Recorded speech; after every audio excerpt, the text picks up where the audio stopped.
Really, Fantastic Four is my last big hurrah for the MCU. If they fuck up with Fantastic Four, I'm done with the MCU. I'm gone. Like, I'm not doing this shit anymore. But if they do a good job with Fantastic Four, I'll be the MCU's biggest dick rider ever. I'll be a shill for the MCU. I don't give a shit. That's my promise. If Fantastic Four is amazing, I'll become the greatest dick rider of the MCU. If not, they can go fuck right off.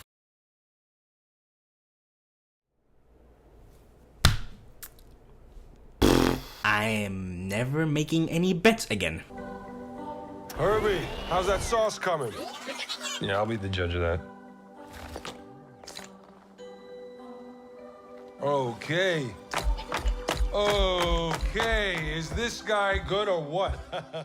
So, it is finally here, the newest adaptation of the first superhero family, the Fantastic Four First Steps. After so many years of people trying to make a good adaptation of these characters, people have been waiting with anticipation for this new version, expecting to finally see the characters that they've loved for so many years finally being done right on the big screen. And somebody like myself, who was an ex-super mega MCU fan, I was very much looking forward to this because it felt like they were finally doing something with the Fantastic Four that didn't feel absolutely fucking dumb as shit. So we have a new Fantastic Four movie that is still part of the MCU but can be enjoyed as its own individual movie without having to worry about the rest. So the big question here is, does it work? Do the Fantastic Four finally have a triumphant adaptation on the big screen? Are they finally being done justice after so many years of shitty fucking movies? The true question is if this movie is fantastic. And I'm not even gonna sugarcoat it, y'all.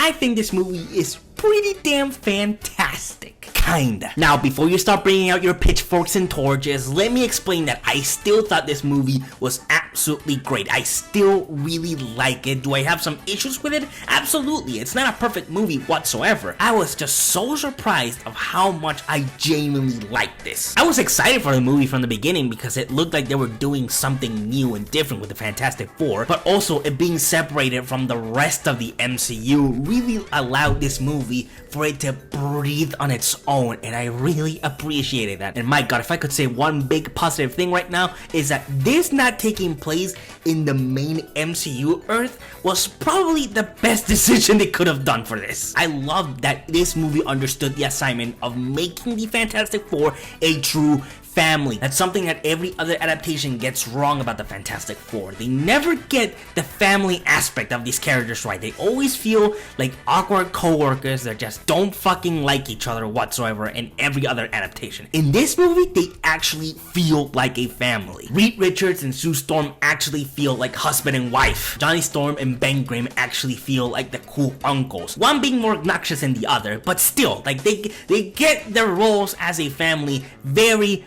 well in this movie. Shit, I might even say that this is probably my favorite adaptation, at least in movie form, of Reed Richards. I was skeptical of Pedro Pascal, and I don't know why, because Pedro is such a great actor. He's truly one of the best actors working today and of our generation, if I'm being completely honest.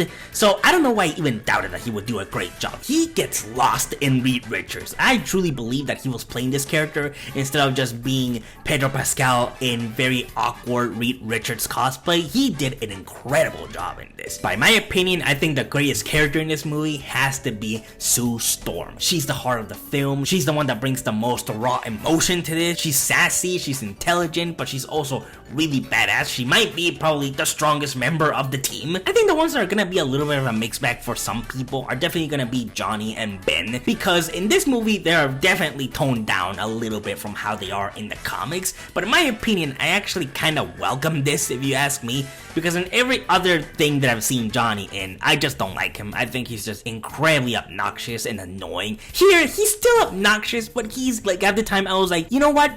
You're a pain in the ass, but you're a fun pain in the ass.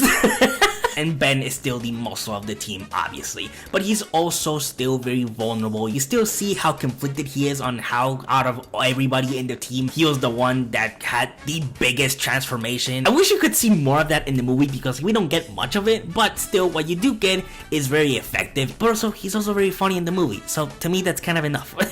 The directing and production of this is also incredible. I think the director of this was also the director of WandaVision, and you can clearly see it with the directing and also just how so many shots are framed. Editing harkens back to that 60s futuristic aesthetic that they're going for in this movie, and the production, oh my god, this was incredible to see. Not only in the visual effects, obviously the visual effects look good.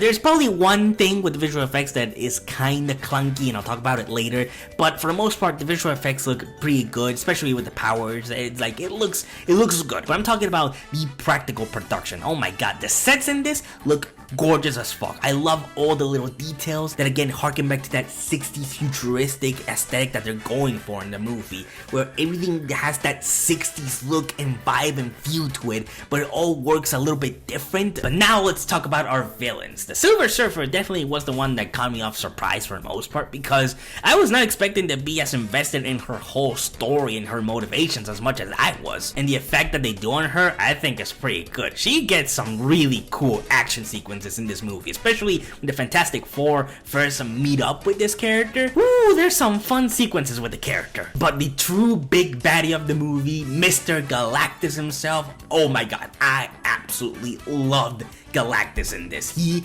was incredible. He was imposing, he was scary, and third and most important of all, he was hungry. This man really went to the Richards and was like, damn, that baby right there looks absolutely exquisite.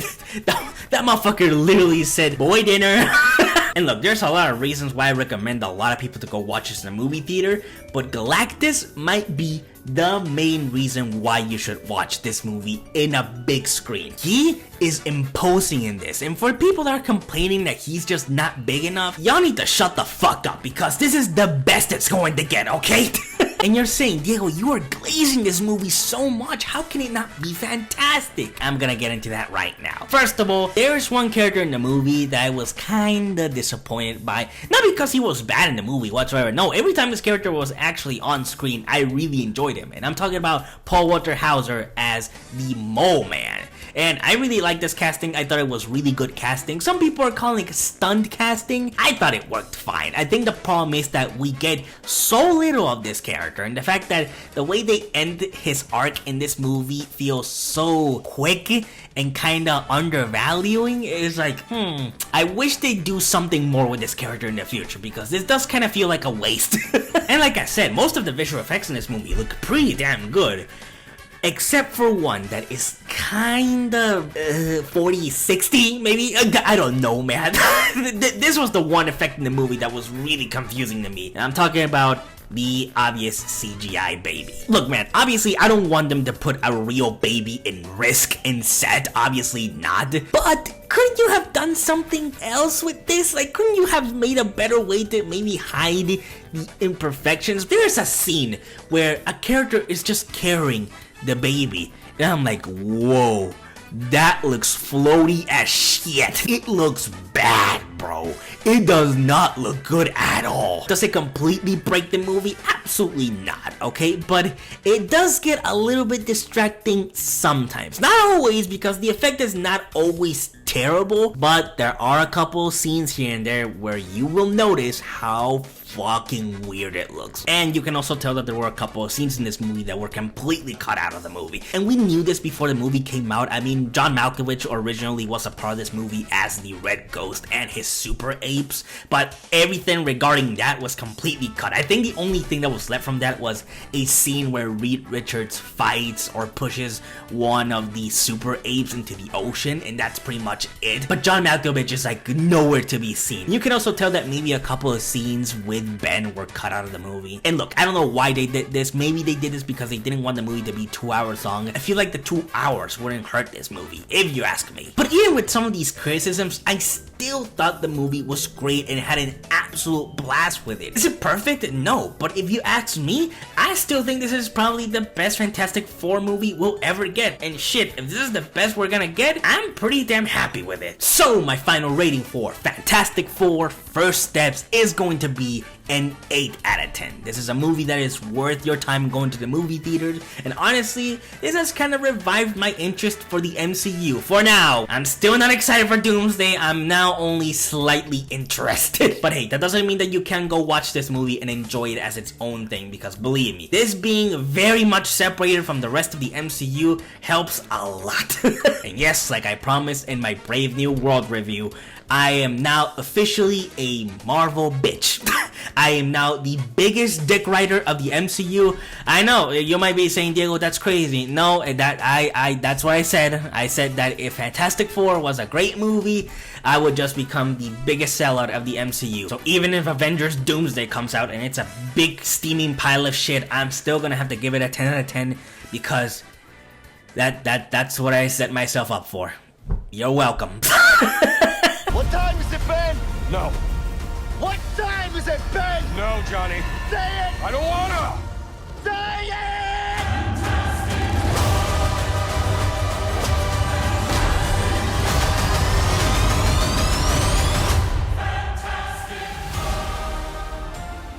But what did you think of Fantastic Four First Steps? Did you love the movie? Did you hate it? Or just kind of in the middle? Let me know down in the comments. I really want to know what you guys think about it. And like always, good day, good night, and stay safe.